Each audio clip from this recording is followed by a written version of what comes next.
आपको सीधे मध्य प्रदेश लेकर चल रहे हैं, तस्वीरें दिखा रहे हैं जहां सीएम जो रह चुके शिवराज सिंह चौहान के साथ महिलाएं उनसे मुलाकात कर रही हैं और रोती हुई दिखाई दे रही हैं। ये एक अलग तस्वीर मध्य प्रदेश की राजनीति में देखने को मिल रही है। 18 साल तक मुख्यमंत्री रहे शिवराज सिंह चौहान और इस बार भी अटकलें तेज थी, लेकिन शिवराज सिंह चौहान को मुख्यमंत्री नहीं बनाया गया। मोहन यादव मुख्यमंत्री हैं मध्य प्रदेश के, लेकिन एक बार फिर से हम तस्वीरें आपको दिखा रहे हैं जहां पर महिलाओं ने मुलाकात की है। शिवराज सिंह चौहान के सामने महिलाएं रोती हुई दिखाई दी हैं।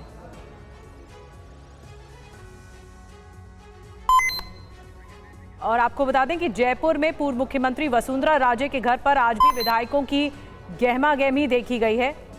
और राजस्थान की सियासत को लेकर लगातार अपडेट हमें इस वक्त मिल रहा है। मुख्यमंत्री कौन होगा, आज इसका ऐलान संभव है। अगले कुछ घंटों में तस्वीर साफ भी हो जाएगी। जयपुर में आज बीजेपी के विधायक दल की बैठक भी है और फिलहाल 6 नाम मुख्यमंत्री पद की रेस में आगे चल रहे हैं। राजस्थान में बीजेपी नए चेहरे पर दांव लगाएगी या फिर पुराने दिग्गजों पर भरोसा जताएगी? मुख्यमंत्री के नाम पर 10 दिनों से जारी अटकलों का दौर आज थम जाएगा। शाम 4 बजे बीजेपी विधायक दल की बैठक में राजस्थान के मुख्यमंत्री पर फैसला होगा। जयपुर के बीजेपी दफ्तर में पर्यवेक्षक राजनाथ सिंह, सरोज पांडे और विनोद तावड़े की मौजूदगी में मुख्यमंत्री के नाम पर मोहर लगाने की प्रक्रिया पूरी होगी। फिलहाल राजस्थान में मुख्यमंत्री पद के दावेदारों में 6 नामों की चर्चा सबसे ज्यादा है।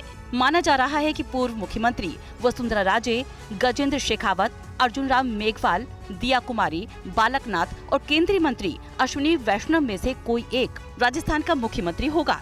छत्तीसगढ़ में बीजेपी ने आदिवासी समाज के नेता विष्णुदेव साय को मुख्यमंत्री बनाया है, तो मध्य प्रदेश की कमान ओबीसी समाज के डॉक्टर मोहन यादव को सौंपी है। ऐसे में बड़ा सवाल ये है कि क्या राजस्थान में बीजेपी किसी स्वर्ण पर दांव लगाएगी या फिर पीएम मोदी एक बार फिर किसी नए चेहरे को राजस्थान का मुख्यमंत्री बनाकर बड़ा सरप्राइज देंगे। और जयपुर में पूर्व मुख्यमंत्री वसुंधरा राजे के घर पर आज भी विधायकों की गहमागहमी देखी गई। तो राजस्थान बीजेपी के वरिष्ठ नेता राजेंद्र राठौड़ ने कहा कि राजनीति में संभावनाएं बनी रहती है, ऐसे में शाम 5 बजे क्या होगा देखना दिलचस्प होगा। शाम 4 बजे होने वाली बीजेपी विधायक दल की बैठक से पहले जयपुर में हलचल तेज है। वसुंधरा राजे के आवास पर विधायकों की आवाजाही लगी हुई है। इस बीच बीजेपी विधायक कालीचरण सर्राफ, बाबू सिंह राठौर, प्रताप सिंह और गोपाल शर्मा की वसुंधरा राजे के घर पर मीटिंग हुई। आरएसएस बैकग्राउंड के विधायक गोपाल शर्मा को पहली बार वसुंधरा राजे के घर पर देखा गया, तो पूर्व विधायक प्रहलाद गुंजन ने आज वसुंधरा से मुलाकात की। गुंजन कल से वरिष्ठ नेताओं से मुलाकात कर रहे हैं। इस बीच विधायक दल की बैठक से पहले राजेंद्र राठौर ने कहा कि राजनीति संभावनाओं का खेल है। राजस्थान किसके हाथ में होगा आज ये साफ हो जाएगा। राजस्थान किसके हाथ में होगा और इसका निर्णय करेंगे दुनिया के सबसे लोकप्रिय नेता, जिनके चेहरे पर, जिनके नाम पर, जिनकी नीतियों के आधार पर राजस्थान की जनता ने डबल इंजन की सरकार को जनादेश दिया है। ये तस्वीरें हम आपको दिखा रहे हैं राजनाथ सिंह जो कि एयरपोर्ट से रवाना होते हुए नजर आ रहे हैं आपको इन तस्वीरों में जयपुर के लिए। और जयपुर में इस वक्त राजनीतिक तापमान काफी बढ़ा हुआ है। कई सारे नाम पर चर्चा जरूर रही है मीडिया में और पार्टी कार्यकर्ताओं के बीच, नेताओं के बीच, लेकिन आखिरकार किस नाम पर मोहर लगती है ये इस बैठक के बाद तय हो जाएगा। फिलहाल जो बैठक होनी है उससे पहले की तस्वीर हम आपको दिखा रहे हैं जब राजनाथ सिंह बतौर राजस्थान के पर्यवेक्षक जयपुर के लिए रवाना हो रहे हैं। और विधायक दल की बैठक से पहले राजस्थान बीजेपी के अध्यक्ष सीपी जोशी ने बड़ा संकेत दे दिया है। तो बीजेपी विधायक जोगेश्वर गर्ग ने दावा किया है कि राजस्थान में भी पीएम मोदी चौंका सकते हैं। ऐसे में बड़ा सवाल यह है कि क्या राजस्थान में भी सीएम का नाम सरप्राइज होगा। राजस्थान बीजेपी के प्रदेश अध्यक्ष सीपी जोशी ने कहा कि शाम 5 बजे तक मुख्यमंत्री के नाम पर मोहर लग जाएगी। सभी विधायक हाईकमान का फैसला मानेंगे। सीपी जोशी के मुताबिक वो मुख्यमंत्री पद की दौड़ में शामिल नहीं है। विधायक दल की बैठक आज है, माननीय पर्यवेक्षक आज पहुंच जाएंगे दिन में, उसके बाद बैठक होगी और शाम को 5 बजे तक सारी स्थितियाँ स्पष्ट हो जाएगी। किसका सीएम बनने लग रहा है आपको? 5 बजे ध्यान में आ जाएगा। आप भी बन सकते हैं? नहीं, मैं इस रेस में नहीं हूँ। वहीं जयपुर में बीजेपी विधायक जोगेश्वर गर्ग ने कहा कि चौंकाना पीएम मोदी की कार्यशैली का हिस्सा है। बीजेपी में साधारण कार्यकर्ता भी बड़ी भूमिका निभा सकता है। ये भारतीय जनता पार्टी में ही संभव है कि एक साधारण से कार्यकर्ता को अचानक से उठा के कह दिया जाता है कि तुमको बड़ी भूमिका निभानी है। बीजेपी विधायक दल की बैठक से जुड़ी बड़ी खबर ये भी है कि निर्दलीय विधायकों को इस बैठक में नहीं बुलाया गया है। कुछ निर्दलीय विधायकों ने बीजेपी को बिना शर्त समर्थन पत्र सौंपा है। बीजेपी विधायक दल की बैठक के बाद सीधे राज्यपाल को निर्दलीयों का समर्थन पत्र सौंपा जाएगा। फिलहाल बीजेपी विधायकों की तरफ से निर्दलीय विधायकों को जयपुर में ही रहने के निर्देश दिए गए हैं। और देखिए सबकी निगाहें इस समय राजस्थान पर, और राजस्थान सीएम के नाम पर क्या बोले हैं किरोड़ी लाल मीणा, ये भी आपको बताते हैं। राजस्थान सीएम का नाम चौंकाने वाला होगा, सरप्राइज के लिए तैयार रहिए, ये कहा है उन्होंने। राजस्थान में भी चौंकाने वाला नाम ही सामने आएगा। किरोड़ी लाल मीणा ने सारी बातें कही, क्या कुछ कहा है आइए आपको सुनाते भी।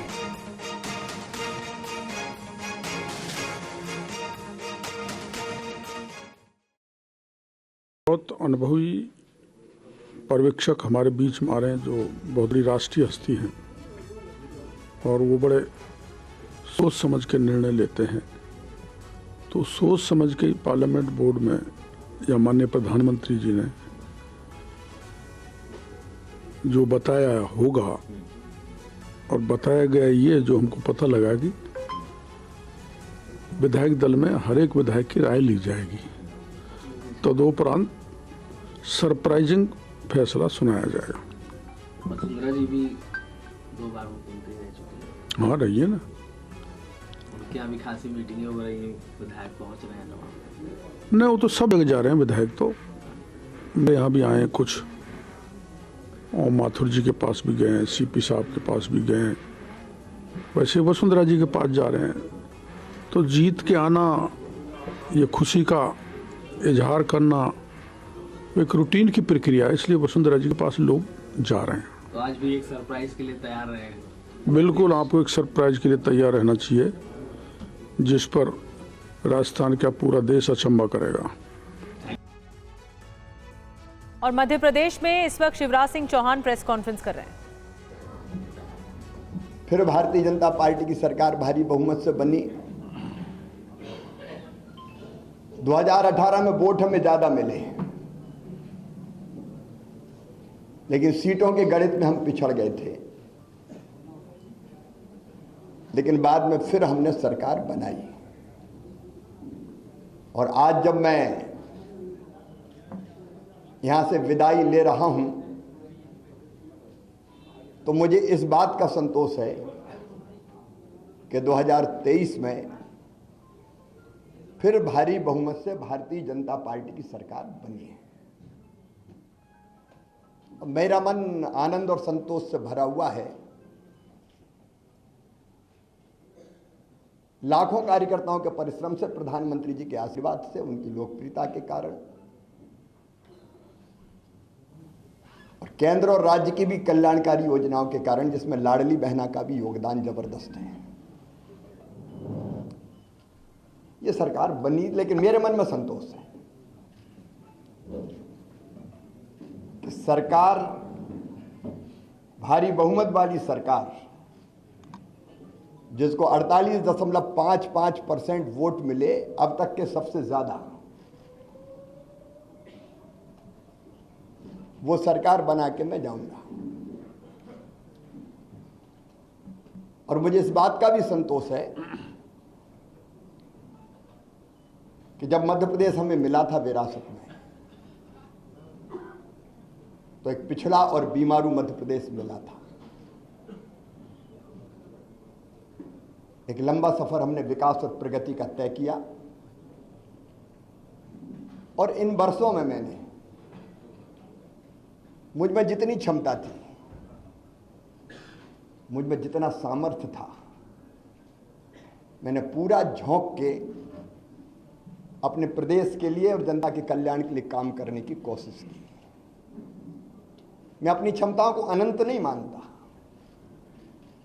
लेकिन जितनी भी थी मुझ में, मैंने पूरी प्रामाणिकता, पूरी ईमानदारी, पूरे परिश्रम के साथ प्रदेश का विकास और अपने प्राणों से प्यारी जनता का कल्याण हो, इसमें अपने आप को झोंका। गड्ढों वाली सड़कों से शानदार हाईवे वाले सड़कों का प्रदेश मध्य प्रदेश बन गया। अंधेरों के घेरों से निकाल के उजालों की नई दुनिया में हम मध्य प्रदेश को लेके आए। कृषि के क्षेत्र में चमत्कार हुआ है, आप सब जानते हैं, मैं नहीं विशेषज्ञ कहते हैं। 159 लाख मीट्रिक टन से उत्पादन बढ़ के 619 लाख मीट्रिक टन हुआ। एग्रीकल्चर ग्रोथ मध्य प्रदेश की चमत्कृत करने वाली है और वही मध्य प्रदेश की आर्थिक प्रगति का फिर बड़ा कारण बनी। 11,000 रुपया पर कैपिटा इनकम से हम 1,40,000 रुपया तक लेके आ पाए। 71,000 करोड़ की जीएसडीपी को हम बढ़ा के आज 14 लाख करोड़ के पार ले गए। इंडस्ट्रियल ग्रोथ रेट भी हमारी 24% पहुंच गई। और सामान्य शब्दों में अगर मैं सोचता हूं तो भट्ट सुअर से हमारा सफ़र यहाँ शुरू हुआ था, उससे मेट्रो ट्रेन तक का सफ़र हमने तय किया। टपरे वाली ITI से हम ग्लोबल स्किल पार्क तक पहुंचे। मेडिकल कॉलेज नए हो या CM राइज स्कूल हो, टूरिज्म के क्षेत्र में काम करना हो या सांस्कृतिक पुनरुत्थान का एक नया दौर प्रारंभ करना हो जिसमें महाकाल महालोक से लेके देवी लोक और एकात्म धाम जैसे केंद्र स्थापित हुए, ये सारे काम मेरे मन को संतोष देते हैं और लगता है कि हम कुछ सार्थक कर पाए। लेकिन इसके साथ 2 चीज़ों का उल्लेख मैं और करूंगा। एक, महिला सशक्तिकरण मेरे लिए वोट प्राप्ति का जरिया नहीं है, वो मेरी अंतरात्मा से निकला, क्योंकि बचपन से मैंने बेटियों की अपने गांव में ही और बहनों की दुर्दशा देखी थी। बेटियां कोख में मारी जाती थी, उस पीड़ा ने जन्म दिया लाडली लक्ष्मी जैसी योजना को। उसके पहले भी कुछ पत्रकार मित्र जानते हैं, जब मैं कुछ नहीं था तब भी मैं बेटियों की शादी करता था। मैंने सोचा नहीं था कि मैं कभी मुख्यमंत्री बनूंगा। ये तो भारतीय जनता पार्टी ही ऐसा दल है जो एक साधारण कार्यकर्ता को उठा के ले जाती है, मेरी कल्पना ही नहीं थी। लेकिन बनते ही लाडली लक्ष्मी कन्या विवाह, 50% रिजर्वेशन स्थानीय निकाय के चुनाव में हो या गवर्नमेंट सर्विसेज में 35% तक रिजर्वेशन को पहुंचाना हो, या संपत्ति की खरीद में स्टाम्प शुल्क की कमी हो, या फिर लाडली बहना जैसी और संबल जैसी योजना हो। वो योजना बना के अपनी बहनों की जिंदगी में और बेटियों की जिंदगी में हम खुशी के पल ला पाए। और लाडली लक्ष्मी जैसी योजना से सेक्स रेशियो में परिवर्तन आया, वो केवल कागजी नहीं रही। और जब 2017 में मैंने आहार अनुदान योजना शुरू की थी बेगा भारिया शहरिया बहनों के लिए, और जब पोषण का स्तर सुधरा तो वो लाडली बहना की आधार अगर बनी तो वो योजना बनी, और उसके कारण भी बहनों की जिंदगी में जो परिवर्तन आया वो अद्भुत है। और दूसरा, आप देखेंगे खेती के क्षेत्र में केवल सिंचाई ने चमत्कार तो किया ही, लेकिन 0% ब्याज पे कर्जा देने से लेके बोनस जैसी अवधारणा लाभकारी मूल्य देने के लिए हमने शुरू किए। और किसानों के लिए भी हम काफी काम कर पाए। तो मध्य प्रदेश में शिवराज सिंह चौहान संबोधित कर रहे थे वहां की जनता को। और अगली खबर भी मध्य प्रदेश से ही है। मध्य प्रदेश की कमान अब मोहन यादव संभालेंगे। इसका ऐलान होते ही समर्थकों में जबरदस्त जोश नजर आ रहा है। देर रात सड़कों पर उज्जैन समेत दूसरे शहरों में जमकर जश्न मनाया गया। मध्य प्रदेश के अगले सीएम मोहन यादव होंगे। इस ऐलान के साथ ही उज्जैन में जोरदार जश्न हो रहा है। देर रात तक लोग सड़क पर नाचते गाते नजर आए, जमकर आतिशबाजी की गई। पूरे उज्जैन में दिवाली जैसा नजारा देखने को मिला। मोहन यादव के समर्थकों ने एक दूसरे को गले लगाया, बधाई दी।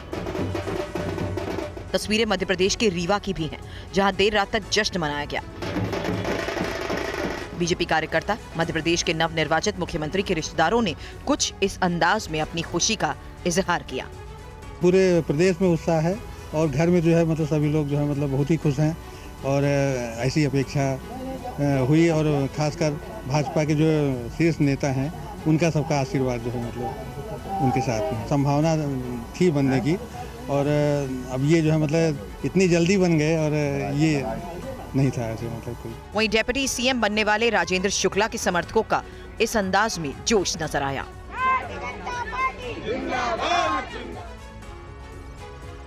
और मध्य प्रदेश के नए मुख्यमंत्री के शपथ ग्रहण समारोह की तैयारी तेजी से शुरू हो गई है। मोतीलाल नेहरू स्टेडियम में मोहन यादव मुख्यमंत्री पद की कल शपथ लेंगे।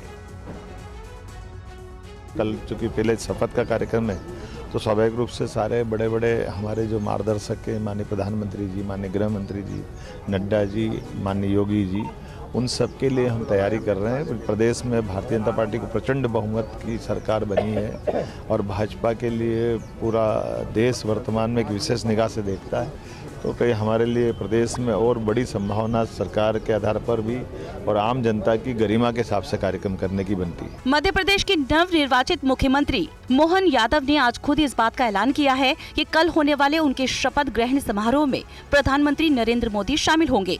शपथ ग्रहण समारोह की तैयारियां भी तेज कर दी गई हैं। मोतीलाल नेहरू स्टेडियम में विशाल डोम तैयार कराया जा रहा है, जिसमें 2000 लोगों के बैठने की व्यवस्था की जा रही है। विशाल मंच तैयार कराया जा रहा है, जहां पर दर्जनों नेता समेत कई केंद्रीय मंत्री और दूसरे राज्यों के मुख्यमंत्री शामिल होंगे। साथ ही बड़ी संख्या में बीजेपी कार्यकर्ता और आम जनता भी मुख्यमंत्री के शपथ ग्रहण समारोह में शामिल होगी। मोहन यादव कल 12 बजे मुख्यमंत्री पद की शपथ ले सकते हैं। मध्य प्रदेश के पूर्व मुख्यमंत्री और कांग्रेस नेता कमलनाथ ने मध्य प्रदेश के मनोनीत मुख्यमंत्री मोहन यादव से मुलाकात की और उन्हें बधाई दी। वरिष्ठ कांग्रेस नेता कमलनाथ ने सबसे पहले फूलों का गुलदस्ता भेंट किया। विजय यादव ने भी पूरे सम्मान के साथ कमलनाथ का अभिवादन किया। इस दौरान दोनों नेताओं में काफी देर तक बात भी हुई। मुलाकात के बाद कमलनाथ ने कहा कि मध्य प्रदेश के विकास के लिए जो भी योगदान होगा वो हम करेंगे। सर, मध्य प्रदेश का नया मुख्यमंत्री मिला है, आप आए थे मिलने, उनको बधाई दी? बधाई देने मैं आया था। मैंने कहा था मध्य प्रदेश के विकास के लिए जो हमारा योगदान होगा जरूर होगा। आगे क्या रणनीति रहेगी सर विपक्ष के तौर पे? विपक्ष का जो कर्तव्य होता है, विपक्ष रक्षा करेगा मध्य प्रदेश के मतदाताओं की, मध्य प्रदेश की भविष्य की। सर, मध्य प्रदेश की कमान कांग्रेस की आप ही संभालेंगे? अब ये सब बात सोच रहे हैं, सबसे चर्चा कर रहा हूँ मैं। इससे पहले चुनाव नतीजा आने के बाद बीजेपी की प्रचंड जीत पर कमलनाथ शिवराज सिंह चौहान को भी बधाई देने पहुंचे थे। देखिए, शपथ ग्रहण समारोह से पहले पूजा पाठ भी की जा रही है। उज्जैन के महाकाल मंदिर में भी भस्म आरती के दौरान मोहन यादव की अगुवाई में मध्य प्रदेश की तरक्की के लिए प्रार्थना की गई। इस दौरान मोहन यादव के कई समर्थक भस्म आरती के दौरान शामिल भी हुए।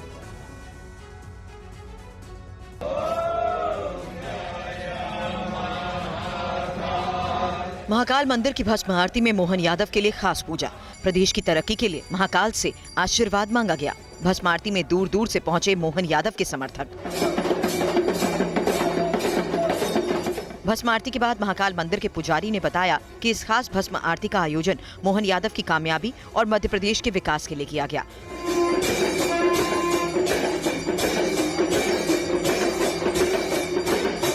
अब मोहन यादव पर एक बड़े राज्य की सबसे बड़ी जिम्मेदारी है।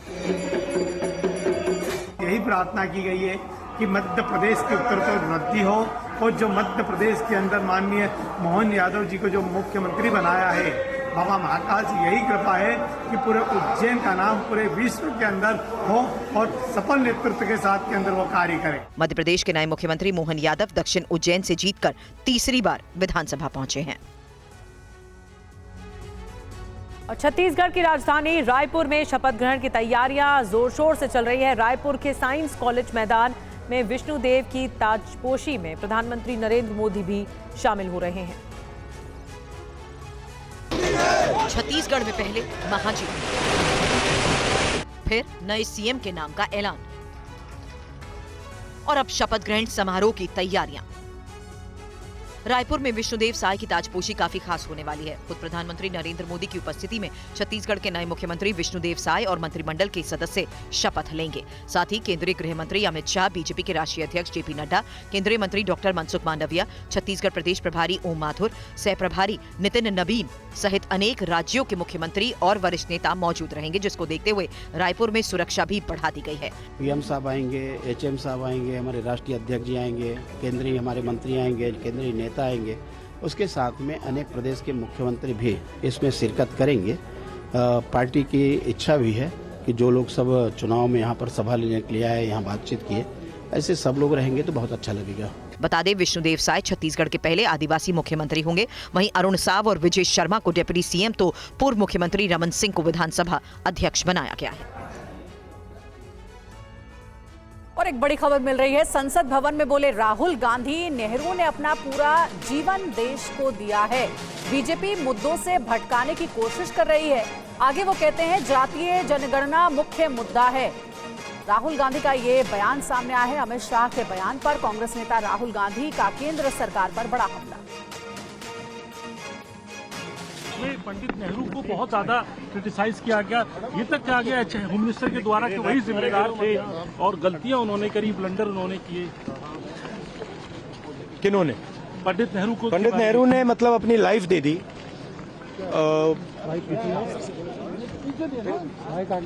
लाइफ दे दी हिंदुस्तान के लिए।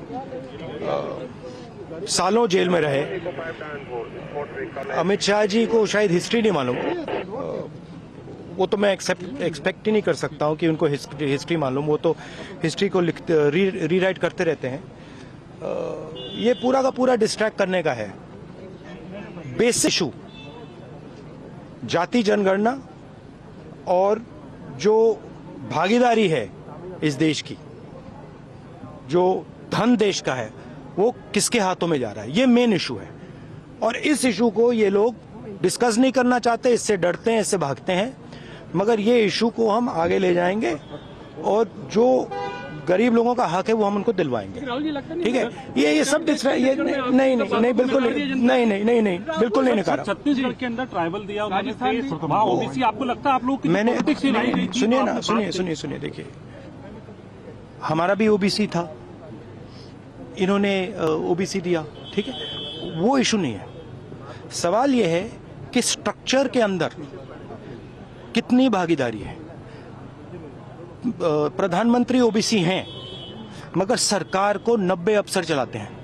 90 अफसर में से 3 ओबीसी हैं और जो ओबीसी हैं उनका में ऑफिस है।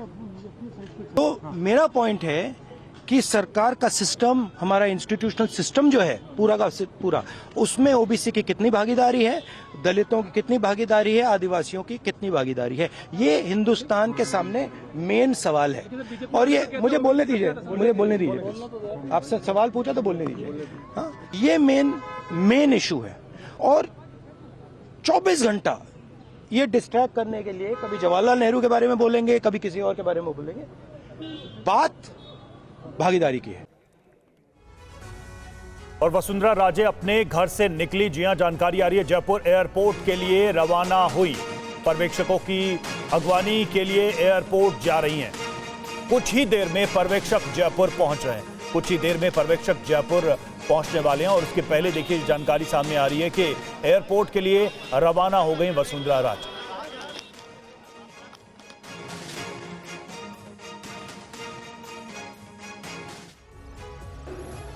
जयपुर में बीजेपी के अधिकतर विधायकों ने कहा है कि बीजेपी हाईकमान का हर फैसला मंजूर होगा। बीजेपी विधायकों के मुताबिक पीएम मोदी पार्टी में सर्वमान्य नेता हैं, जो भी फैसला लेंगे राजस्थान के हित में ही होगा। मोदी जी के नेतृत्व में जो टीम काम कर रही है वो अच्छा फैसला देगी। जो केंद्रीय नेतृत्व फैसला देगा वो सर्वमान्य। कोई संभावित उम्मीदवार नहीं है। जो केंद्रीय नेतृत्व फैसला करेगा वो सर्वमान्य फैसला होगा हम सबके लिए। महिला वर्ग को कोई ऐसा मौका मिल सकता है? महिला को मिलेगा तो भी सम्मान। हमारी पसंद कुछ भी नहीं है। भारतीय जनता पार्टी जो फैसला करेगी वो सर्वमान्य है। जो संगठन है भारतीय जनता पार्टी इसीलिए विशिष्ट है क्योंकि एक पूरी तरीके से अनुशासित संगठन है और संगठन का जो हाई कमान का निर्देश होता है, जो संगठन का उच्च नेतृत्व निर्देशित होता है, उसी हिसाब से हम सभी लोग उसके आदेश की पालना करते हैं और आज भी इसी संकल्प के साथ जा रहे हैं कि जो भी निर्देश होगा उसकी पूर्ण पालना हाईकमान की और उच्च नेतृत्व की, वरिष्ठ नेतृत्व की हमें करनी है। पार्टी जो तय करेगी सब स्वीकार करेगी। डिप्टी चीफ मिनिस्टर के लिए आपका नाम बार-बार आ रहा है और आपने साले मोहब्बत को हराया। देखिए जनता ने हराया, मैंने नहीं हराया है। जीत कर आए हैं कद्दावर नेता। मैं नहीं, 115 विधायक जीत के आए, मैं अकेला नहीं आया। आपका नाम इसलिए क्योंकि भगवा और सनातन की बात हो रही है। भारतीय जनता पार्टी पूरी भगवामय है। प्रतापरी को अपने कर्तव्य का निर्वहन करना, इतना मैं जानता हूँ। एक बड़ी खबर मिल रही है। प्रधानमंत्री मोदी ने सांसद के कैश फ्लो को लेकर कांग्रेस पर हमला बोला है। पीएम ने ट्वीट में लिखा है कि भारत में मनी हीस्ट फिल्म की जरूरत नहीं, भारत में मनी हीस्ट नहीं कांग्रेस है। पीएम मोदी ने देखिए सोशल मीडिया साइट पर सांसद के कैश फ्लो को लेकर के हमला बोला है। 70 सालों से देश में डकैती हो रही है। तो पीएम मोदी ने ये सोशल मीडिया पर सांसद के कैश फ्लो को लेकर के ये बातें लिखी हैं और साथ ही आगे वो कहते हैं देश में कांग्रेस की लूट जारी है। ज्यादा जानकारी के साथ हमारे सहयोगी आनंद हमारे साथ जुड़े हुए, उनसे बात करते हैं। आनंद, प्रधानमंत्री ने सोशल मीडिया पर ये जो पोस्ट किया है जिसमें कांग्रेस सांसद के नोट कांड को लेकर के तंज कसा है, सवाल ये है कि बीजेपी अभी भी ये कह रही है कि कांग्रेस के सांसद पर कोई कार्रवाई पार्टी की तरफ से नहीं हुई है। बिल्कुल, यहाँ पर जिक्र किया गया है बीजेपी के अकाउंट से, प्रधानमंत्री नरेंद्र मोदी के अकाउंट से मनी हाइस्ट करके जो एक सीरीज बनी थी और उसी का जिक्र यहाँ प्रधानमंत्री ने किया है हल्के फुल्के अंदाज में और ये बताया है कि कैसे कांग्रेस पार्टी जो है वो लगातार 70 साल से देश में करप्शन कर रही है और उसकी गिनती अभी भी जारी है। और जो वीडियो बीजेपी ने ट्वीट किया था जिससे प्रधानमंत्री नरेंद्र मोदी ने ट्वीट करते हुए लिखा है, उससे राहुल गांधी की तस्वीर के साथ वीरेंद्र प्रसाद साहू की तस्वीर है। ये बताने की कोशिश की जा रही है कैसे देश का पैसा कांग्रेस जो है लगातार 70 साल से लूट रही है, गरीबों का पैसा लूट रही है। और एक बार फिर प्रधानमंत्री ने उसी को याद दिलाने की कोशिश की कि अभी भी जो करप्शन है कांग्रेस का वो खत्म होने का नाम नहीं ले रहा है। शुक्रिया आपका आनंद पूरी जानकारी देने के लिए। तो कांग्रेस भ्रष्टाचार में लिप्त है, इसे लेकर के प्रधानमंत्री नरेंद्र मोदी ने अपने सोशल मीडिया अकाउंट पर पोस्ट के जरिए तंज कसा है।